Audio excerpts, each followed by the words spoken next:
But daddy is a state of mind, you know what I'm saying? I'm your daddy. Pedro, naked in his trailer, into like zoomed in, which I've got as ammunition, just in case anything goes wrong. Amazing. Thank you. You can see him pulling her closer, trying to whisper in her ear, and she's leaning the opposite direction. The body language here says a lot. You want to see a Pedro Pascal movie? Or a Pedro Pascal movie? Or a Pedro Pascal movie? That's the joke, right? You want to see a Pedro Pascal movie? You want to see a Pedro Pascal movie? Or do you want to see a Pedro Pascal movie? Which Pedro Pascal movie do you want to see? Everywhere you look, there he is. Billboards, trailers, late night clips, viral edits. Oh my god, babe. Did you hear the news? My whole family just died in a house fire. No, I just got cast in a Pedro Pascal movie. I know, right? Fuck, isn't that awesome? Oh my god. Oh no. Don't worry, babe. I'm not gonna leave you now that I'm an A-list celebrity actor. And a dozen projects stacked like dominoes. In less than a decade, he went from that guy from that thing to a screen king, the internet's dad. But daddy is a state of mind, you know what I'm saying?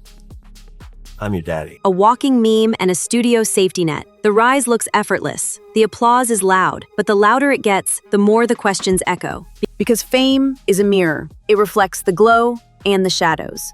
I play complicated men and speak up for real causes. If that makes me polarizing, good. Scroll back through the timeline and you'll see how the story caught fire. An underdog narrative, a kind face, a voice that makes interviews feel like confession.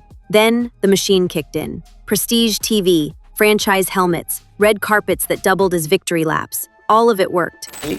Just watch Joaquin. Fear is the way that they win, for one. And so keep telling the stories and keep expressing yourself and keep fighting to be who you are. and I don't Emanating know, disgust. the people that try to make you scared. Why is he dressed like a Power Ranger? Maybe too well. When someone's in every feed, every week, people stop asking what's next and start asking what's real. That's where the noise began. At first, it was whispers. Little posts dissecting how he greets coworkers, who he hugs, who he doesn't. A hand on a shoulder here, a lingering touch there. Innocent? Harmless? Depends on who's watching. And what they bring to the clip. Then came the promo tour moments that superfans cut into montages, side-by-sides, slowdowns, and freeze frames. Some viewers called it warm and human. Others called it over-familiar. Amazing.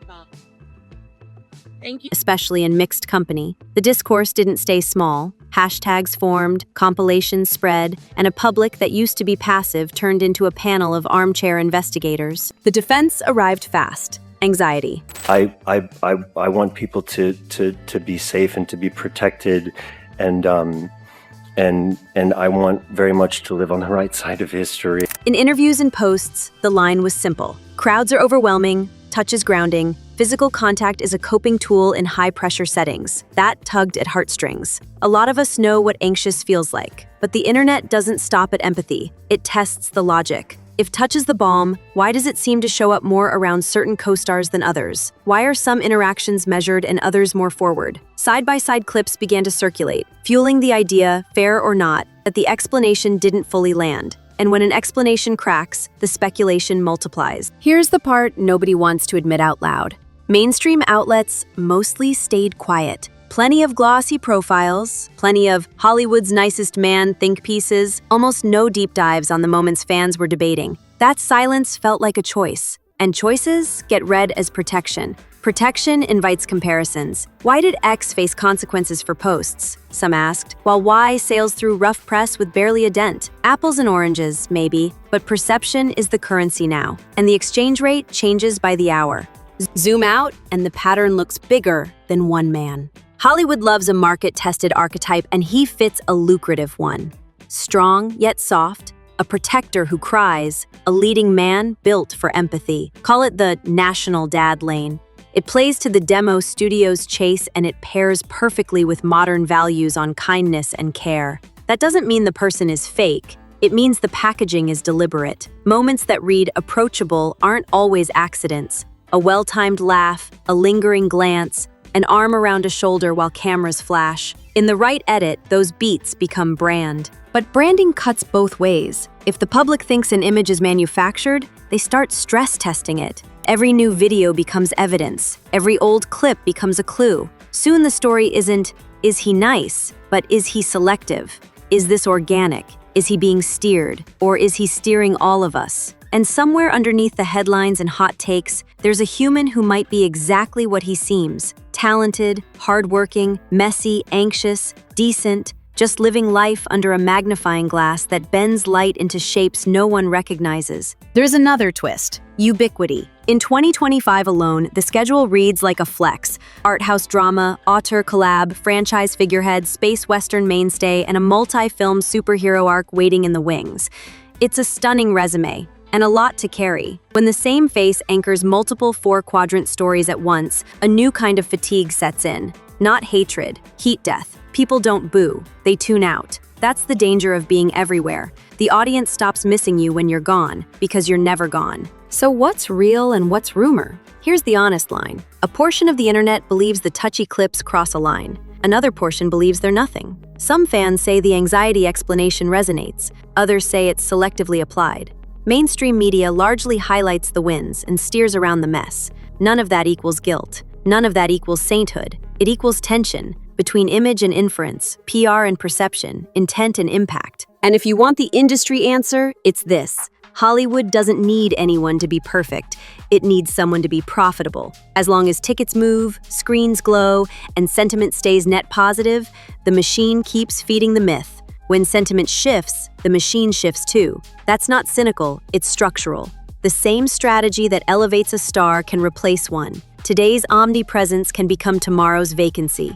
If that sounds cold, it is. It's also why the smartest play for any celebrity is transparency and boundaries that read clearly on camera, not just for optics, but because clarity starves conspiracy. So where do we land with Pedro Pascal? Probably in the complicated middle, a gifted actor who carried the right roles at the right time, a public figure whose warmth reads genuine to millions and too familiar to some, a man who's told the world he lives with anxiety, and a world that wants to believe him but still wants consistency, a star who benefits from an industry that curates images carefully, and a public that now knows how the curation works. Maybe the better question isn't which Pedro Pascal movie do you want to see, it's which version of the story do you believe? The underdog who made good, the carefully sculpted brand built to sell empathy at scale, the flawed human somewhere between, learning in real time under lights that never turn off? All three can be true. What changes is which one we reward. Here's my take. Skip the pure hero arc. Skip the pure villain arc. Hold two ideas at once. He's excellent at what he does, and the system around him is excellent at selling a feeling. He's a person. The system is a machine. When clips raise eyebrows, ask better questions. When explanations arrive, look for consistency, not perfection. When the feed tries to force a narrative, saint or snake, remember there's always footage you haven't seen and context you don't have. Because fame is a mirror, and we're all standing in front of it. The studio sees a bankable name. Fans see a comfort character. Critics see a case study in branding. The truth is moving between the reflections too quick for a single freeze frame to catch. So watch the films, enjoy the wins, call out what feels off without turning rumor into proof. And if the industry is going to keep giving us Pedro Pascal movies, demand something simple in return. Boundaries that read, behavior that scales, and stories that don't need a PR script to feel human. The myth says, stardom is destiny. Reality says, stardom is maintenance. Care, adjust, repeat. He can keep the crown if the work stays undeniable and the line between warmth and boundary stays clear. He can lose it if the machine forgets the audience can tell the difference. That's the real plot twist hiding under the glitter. Not whether Pedro Pascal is a hero or a villain, but whether the people selling the story remember why we believed it in the first place.